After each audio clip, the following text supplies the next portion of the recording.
Cash. I see lots of talk about cashless, the people for and the people against. I'll put my 2 pence worth in. I find it a strange concept, but work well with it. Money. Cash has been the norm for a very long time, and in principle, theory and practice, it works. You earn it, you spend it, you live. It seems simple. And it is. But somewhere along the line, someone decided to shoehorn themselves between the simple transaction of one person giving it and one person receiving it. The banks are the middleman between you and your money. They hold it for you and in turn get paid for that privilege. In fact, banks only get to make huge amounts of money because we have money. They also then get to see what you do with your money. There is then a financial record for you. It's a win-win for them. Then someone else decided that there needed to be another middleman between the seller, the bank and the purchaser. They introduced the merchant fees via card payments, and now there are 2 middlemen making money from seller and buyer transaction. So now you have 2 outside parties essentially making money from the fact that you have it and that you decide to spend it. Seems ridiculous to me, but what do I know?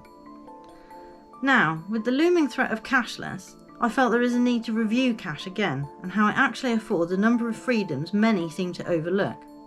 That is my assumption, and it could be that people may just not care, but either way, the outcome doesn't change because you may feel differently about it. It is not the idea in principle of having a cashless society that bothers me. On the face of it, it sounds practical and efficient. All your monetary transactions recorded and monitored, reviewed and analysed. Doesn't sound weird at all. Much. Have to say, despite the fact that I lead a very boring record, I really don't want there being a central point showing what I watch, eat, read, wear, like, don't like, who I talk to, what I say. Why should that be recorded anywhere? Back in the day, you would have had to pull together an awful lot of receipts for that and follow someone for a really long time. Now most people share all that on public forums, which is fine if they don't mind. I personally still believe that I wouldn't want anyone finding my personal diary if I had one. And that is what it would contain.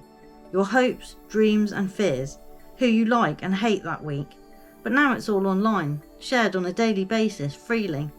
Another thing that I don't understand, and think maybe I am wrong about people and they really don't mind what I see as an intrusion. Back to the issue of cash. The problem I instantly think of with that idea is all the areas of life it will affect. Firstly though, I'll put the plus sides forward and see if you think you personally will benefit from any of these. They will be able to make sure you pay all your taxes on earnings because they will know about all your income. They can stop drug dealers and money laundering, but fail to mention the amount of it that happens online. And as far as I know, criminals have bank accounts and cryptocurrency is being used in all sorts of enterprises, so it might not minimise that after all. That's the advertised benefit for the system creators. So what are the upsides to us, the user of this digital credit system? The ones whose money is being taken from us or will simply bypass us to be given back at somebody else's whim? Because from where I'm sitting, all the benefits are with the controller of your money. As we are pushed into a society where social credit scores are becoming the norm, reward-based games and point scoring being inducted into people's psyche, I can't help but worry that access to your finances will be dictated in the future as they try to have more control generally over people's decisions in life. Like a parent who decides if you are allowed to spend that much or are allowed to take part in an activity. We know these systems already exist in other countries, so is it not unreasonable to think it's a blueprint to be tried on others? Maybe I'm wrong to think that people should be outraged and horrified at the idea of someone telling you where to go, what to buy and who not to talk to. As a grown-up, the idea of being treated like a child again is awful and one I won't be going along with. But to my surprise, I have witnessed multiple examples of people handing over responsibility for themselves and their lives to the state.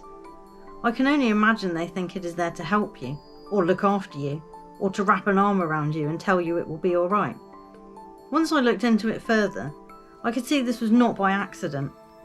I enjoy reading social history to try and work out how we got to where we are, and I suspect the concept was born after World War II when the cradle to grave ran alongside the NHS being created, giving the people the impression the government was here to look after you from birth to death. Weirdly though, I read a lot about the Victorian era growing up and had no idea there would be government handouts and benefits when you got older.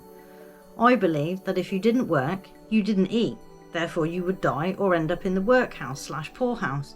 So thought I had better be resourceful and employable. From around 10 years old, I thought this was how it would be. I always thought at a minimum I could be a chambermaid or a cleaner, and I was frustrated I wasn't able to work until 16. It was quite a surprise to learn about benefits for unemployed people, as well as disability benefit, which made sense, and child benefit, which I really couldn't get my head round why we had that at all. I also thought it seemed like a way to control people, restrict how much they have and tarnish them. It used to have a bit of a stigma attached to say you were on benefits, not so much now. But on the face of it, they were a helping hand, whereas I saw it as an apron string being tied around you, and it felt as such for the short time I had to claim unemployment benefits in my late teens. I kind of see the same thing with only cashless. The only way they can monitor, dictate, control and decide things for you is through your ability to live. Money. It can all tie back to that. If you have to scan in anywhere to buy food, what if you are rejected? What if the system crashes? What if they freeze your account? What if you don't have enough to buy what you need? You can't borrow any money because you aren't allowed. It used to sound like crazy talk, and now it's potential reality. Sugar tax, another one that raises alarm bells. Trust me, it's all tied in. They decide if you are too fat for whatever scale someone else somewhere decides. So you are put on a diet by the state, because you've got to save the NHS. You try to buy a treat, denied. You want to have a drink, water only. And if anyone else buys you something, they will know because of all the cameras and because you had to log in. That person will either be denied too, or deducted social credit points. The odd thing about that is, some people do genuinely seem to like the idea. They have admitted they cannot control their own lives or finances, and they would feel safer and happier if someone else took responsibility. Or they openly admit they want to see people punished for lack of willpower or habits. I can't see any other reason for it. Why else would people be okay with that idea becoming part of their lives or inflicting it on others?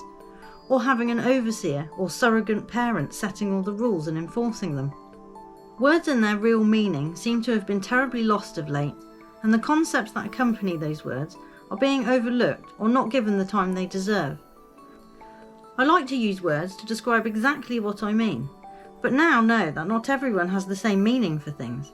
Not everyone can imagine with pictures in mind, but however you do, please try and imagine where this all goes.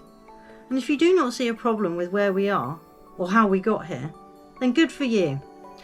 I, however, am keeping a keen eye on what is currently unfolding at an alarming pace. These are strange times upon us.